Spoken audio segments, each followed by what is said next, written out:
खरं तर ज्या गोमातेचं आम्ही पूजन करतो आणि गोवंशाच्या गोमातेच्या संरक्षणासाठी आमचं सरकार कटिबद्ध आहे. आदरणीय देवाभाऊंचं सरकार, आमचं केंद्रातलं सरकार, हे गोवंश टिकला पाहिजे, त्याचं संरक्षण व्हायला पाहिजे. आमच्या आस्था ज्या गोमातेशी जुडल्या आहेत तिचं संरक्षण करणं ही आमची जबाबदारी आहे.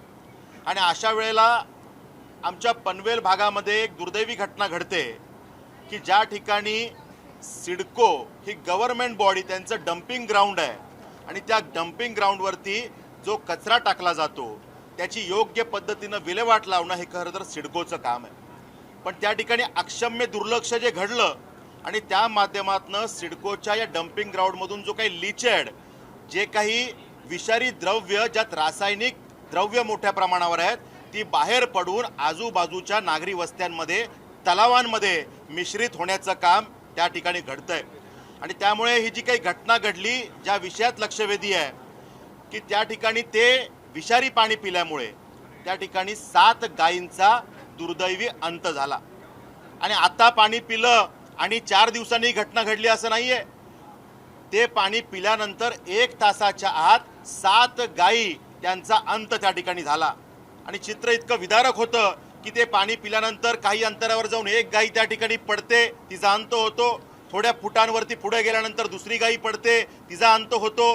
2 गायी एकमेकांच्या गळ्यात गळा टाकून त्या ठिकाणी त्यांचा दुर्दैवी अंत होतो, मृत्यू होतो. हृदय हेलावणाऱ्या ह्या घटना त्या ठिकाणी घडलेल्या आहेत. आणि या 7 गायींपैकी त्या ठिकाणी अनेक गायी या गर्भधारणा असलेल्या होत्या की ज्यांना काही दिवसात त्यांना त्या ठिकाणी वासरू होणार होतं, अशी स्थिती होती. आणि एकूण 40 त्या ठिकाणी गोमाता होत्या. त्यातल्या 19 गोमातांना त्या ठिकाणी या विषबाधेची लागण झाली, त्या पाण्यातून त्यांना इन्फेक्शन झालं. मग जर का ही घटना असेल तर यावरती सिडकोचे अधिकारी कोण जबाबदार आहेत? कोणी हे अक्षम्य दुर्लक्ष केलेलं आहे. आज आमच्या गोमातांचा त्या ठिकाणी अंत झाला, पण हे पाणी पिल्यामुळे त्या ठिकाणी मानवी जीवनाला सुद्धा किती मोठ्या प्रमाणावर धोका आहे हे आपण समजू शकता. हा लॅब टेस्टिंगचा रिपोर्ट आहे की ज्यामध्ये स्पष्टपणे लिहिलेलं आहे की जे कंटेंट्स विषारी आहेत ते त्या ठिकाणी असू नये आणि त्या ठिकाणी हे जे कंटेंट असतील तर त्यामुळे मानवी जीवनाला सुद्धा धोका असू शकतो. अशा प्रकारचे हे रिपोर्ट्स आहेत. त्यात COD किती असावा, त्यात TDS किती असावा, जे कंटेंट्स आहेत त्याचं विश्लेषण ह्या ठिकाणी आहे. आणि हे सगळे कंटेंट थोड्या नाही तर 20 पटीनं जास्त आहेत. अशा प्रकारची ही स्थिती आहे. मग जर का ह्या भागामध्ये अशी स्थिती त्या ठिकाणी होणार असेल तर मानवी जीवन त्या ठिकाणी कसं राहू शकतं? म्हणजे सिडकोने डम्पिंग ग्राउंड तयार करताना हा विचार केला नाही का की आजूबाजूला पूर्ण नागरी वस्ती आहे. जे घोटगाव, सिद्धिकरवले गाव, तळोजाची नवीन वस्ती, फेज 1, फेज 2, नागझरी, ही सगळी आजूबाजूला असलेली गावं आहेत. आणि मग जर का सिडकोसारखी गव्हर्नमेंट अथॉरिटी जर का त्या गावांच्या जवळ जाऊन जर का अशा पद्धतीनं डम्पिंग ग्राउंड करणार असेल आणि पूर्णपणे त्या मानवी जीवनावर परिणाम करणार असेल तर ते आम्ही सहन करणार नाही. आणि अशा प्रकारची स्थिती आहे की त्या ठिकाणी गेल्या काही वर्षांमध्ये कॅन्सरचं प्रमाण वाढलेलं आहे. त्या ठिकाणी आमच्या मातृशक्तीला गर्भधारणा होण्यामध्ये अडचणी तयार झालेल्या आहेत. ॲबॉर्शनचं प्रमाण वाढलं आहे. हे इतकं विदारक चित्र त्या ठिकाणी तयार झालेलं आहे. आणि त्यामुळे या विषयावरती वाचा फोडण्यासाठी त्या ठिकाणी मी प्रयत्न करतोय. हे डम्पिंग ग्राउंड त्या ठिकाणून हलवलं गेलं पाहिजे, हा एक विषय त्यामध्ये आहे. ज्या सिडको अधिकाऱ्यांनी अक्षम्य पद्धतीनं या दुर्लक्ष केलेलं आहे त्यांच्यावर गुन्हे दाखल व्हायला पाहिजे, त्यांचं निलंबन व्हायला पाहिजे, ही त्या ठिकाणी मागणी मी करतोय.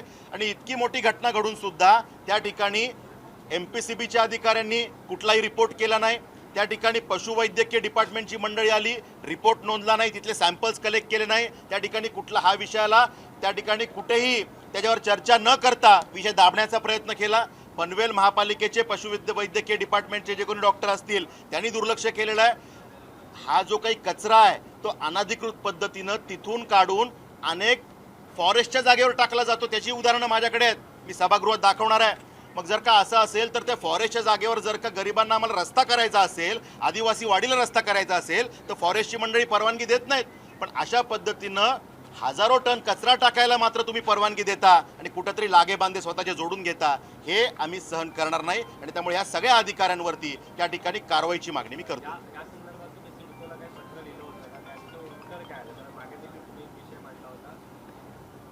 सिडकोचे अनेक विषय मी सातत्याने मांडत असतो. कारण ज्या भागातून मी येतो त्या भागात 90% भागावरती सिडकोच्या माध्यमातून नियोजन केलं गेलं आणि कारभार त्यांच्या माध्यमातून चालवला जातो. आणि त्यामुळे त्यांचे जे काही गलथान विषय आहेत, जर का हे डम्पिंग ग्राउंडचा विषय असेल तर त्यावरती आज नाही तर गेल्या 15 वर्षापासून तिथले नागरिक भांडतायत, संघर्ष करतात. अनेक संघर्ष समित्या तयार झाल्या, मोर्चे आंदोलनं झाली, पण कुठल्या ना कुठल्या माध्यमातून हे आंदोलन दडपण्याचा प्रयत्न होतो. मग जर का तिथल्या नागरिकांना या विषयाचा त्रास आहे तर सिडको स्वतःची मनमानी का बंद करत नाही? हजारो हेक्टर जमीन सिडकोनी घेतली, कवडीमोल भावात घेतली, सरकारी जमीन तर मोफतच घेतली. मग हे डम्पिंग ग्राउंड कुठेतरी शहरापासून 2-5 किलोमीटर दूर नाही करता येणार का? आणि दुर्दैवाची गोष्ट ही की सिडको स्वतः ज्या डेव्हलपमेंट करते, म्हणजे ज्या लॉटरीचा प्रश्न मी मांडला, लॉटरी धारकांची घरं त्या भागात झाली आहेत, ही सगळी घरं सुद्धा डम्पिंग ग्राउंड पासून जो काही बफर झोन असायला पाहिजे त्या बफर झोनचं उल्लंघन करून त्याच्या आतमध्ये ही घरं बांधण्याचं काम सिडकोनी केलंय. म्हणजे लोकांनी लाखो रुपये खर्च करून ते घर घ्यायचे, गोरगरिबांनी त्या घरात राहायला जायचं आणि मग मात्र त्यांना समजणार की इथे डम्पिंग ग्राउंड आहे. दिवस रात्र आम्ही खिडक्या बंद करून राहायचं, तो ती दुर्गंधी आम्ही सहन करू शकणार नाही. पूर्ण हवेमध्ये प्रदूषण, पाण्यामध्ये प्रदूषण, मातीमध्ये प्रदूषण, अशा पद्धतीची स्थिती त्या ठिकाणी या सिडकोच्या माध्यमातून झालेली आहे. त्यामुळे सिडकोचे अधिकारी असतील, MPCB असेल, पनवेल महापालिकेचे पशुवैद्यकीय अधिकारी असतील किंवा या विषयात असणारे फॉरेस्ट अधिकारी असतील, या सर्वांवरती कारवाईची मागणी मी करणार.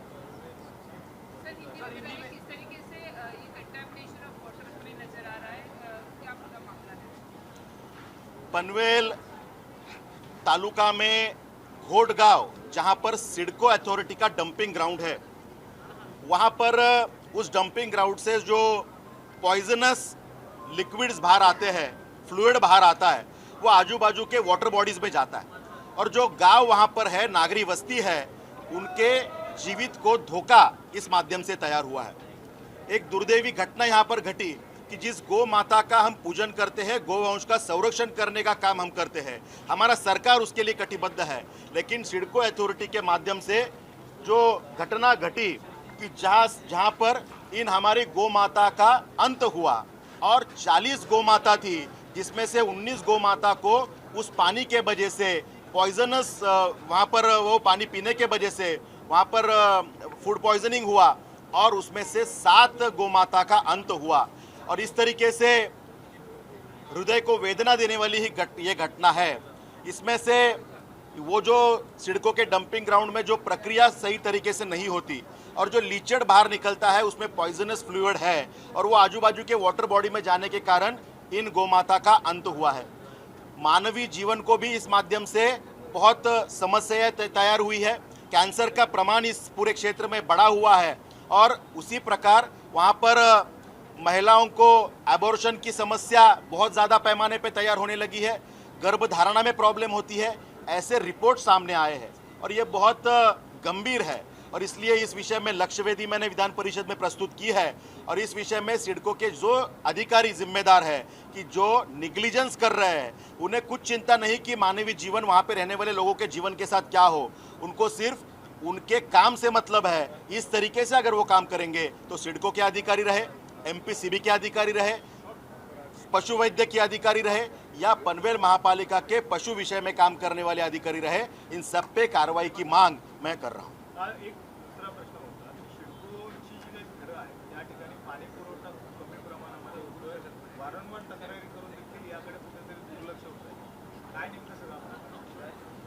मुळात सिडको प्रशासनाच्या माध्यमातून जे काही घरांचं नियोजन होतं तर नियोजन प्राधिकरण म्हणून खरं तर सिडकोकडून हे अपेक्षित आहे की पाण्याची आणि मूलभूत सुविधांची प्रोव्हिजन करून आपण त्या ठिकाणी घरं केली पाहिजे. पण ते प्रपोर्शन कायम आम्हाला इन्व्हर्सली प्रपोर्शनल दिसलं.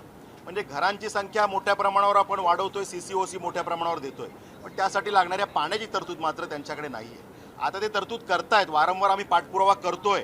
त्यामुळे जी काही धरणं तयार व्हायची आहेत ती प्रक्रियेत आहेत, पण त्यासाठी लागणारा वेळ आणि आज तयार झालेली नागरी वस्ती याचं प्रमाण जर बघितलं तर ते विषम आहे आणि त्यामुळे अडचणी आहेत. परवासुद्धा खारघरमध्ये घटना घडली की ज्या आर्यन बिल्डर छाछड त्यांना त्या महिलांनी घेराव घातला, तो बिल्डर त्यांना उत्तरं देत नव्हता आणि त्या सांगतायत की जर का आम्ही करोडोंची घरं घेतली आणि आम्हाला घोटभर पाण्यासाठी जर का वनवन फिरावं लागत असेल, त्या ठिकाणी आमची अवस्था आपण वाईट केलेली आहे. ही स्थिती त्या ठिकाणी आहे आणि त्यामुळे त्यात आम्ही संघर्ष करतोय. सिडकोला मी त्या ठिकाणी प्रयत्न करतो की कशा पद्धतीनं त्यामध्ये पाण्याची प्रोव्हिजन होईल. पण नावाशेवा टप्पा 3ची योजना जी आम्हाला अपेक्षित आहे की ज्या माध्यमातून जी तयार झाल्यावरती सिडकोच्या कोट्यातलं पाणी MMRDA रेंटल हाऊसिंग स्कीमच्या माध्यमातून पनवेलला मिळणारं पाणी आणि पनवेल महापालिकेला मिळणारं पाणी हे तिन्ही जर का मिळालं तर त्यातून ही गरज भागणार आहे. पण ते मिळण्यासाठी सुद्धा 5-6 महिन्याचा कालावधी लागू शकतो.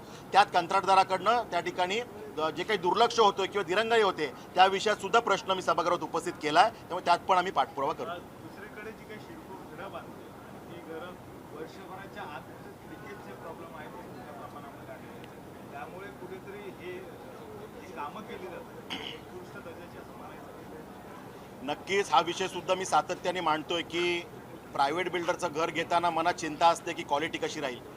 पण एखादी गव्हर्नमेंट अथॉरिटी जेव्हा आम्हाला घरं देते तेव्हा ही मागणी असते, ही एक भावना असते की आमच्या घरांचा दर्जा चांगला राहावा, आमची फसवणूक होऊ नये. पण सिडकोच्या माध्यमातून जे काही कंत्राटदार दिले गेले त्यांच्या माध्यमातून जी घरं तयार झाली त्या घरांमध्ये लिकेजेसचे प्रॉब्लेम आहेत.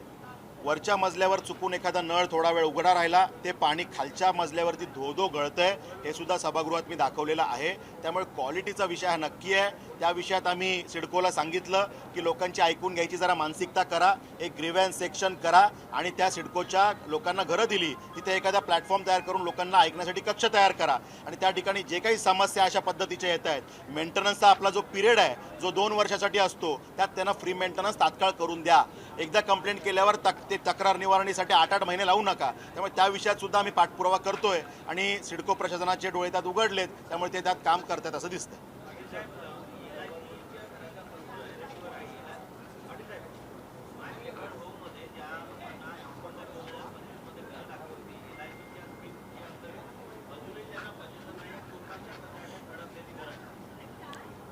सिडकोच्या घरांचे बरेच प्रश्न होते, त्यातले बऱ्यापैकी प्रश्न मार्गी लागले. त्यांच्या घरांच्या किमती कमी झाल्यात, त्यांचे डिले पेमेंट चार्जेसचा विषय होता, त्या विषयात पण सिडकोशी आम्ही बैठका केल्यात, ते सुद्धा त्यात सिडको पॉझिटिव्ह आहे. त्यामुळे अनेक विषय सुटत आहेत. आता EWS आणि LIG मधला जो विषय आपण म्हणताय त्यात त्यांच्या उत्पन्नाची मर्यादा याला जे काही नॉर्म्स LIG मध्ये आहेत त्यामध्ये कोर्टात चॅलेंज झाल्यामुळे तो विषय थोडासा स्थगित आहे. पण त्या विषयामध्ये पण सकारात्मक निर्णय होईल, कारण हा जो स्पेसिफिक प्रोजेक्ट आहे ज्याच्याबद्दल आपण बोलतोय यात EWS आणि LIG दोघांच्या घरांचा आकार सिडकोने सेम ठेवला आहे, जे खरं तर चुकीचं आहे. पण तरीसुद्धा आकार सेम असल्यामुळे 299 स्क्वेअर फुटाचीच घरं दोघांनाही दिली गेल्यामुळे फक्त एकाला म्हटलं EWS, एकाला म्हटलं LIG, पण आकार सेम 30 स्क्वेअर मीटर. मग त्या अंडर आपल्याला त्यात रिलीफ मागता येईल, त्यामुळे त्याचा प्रयत्न आम्ही करतो.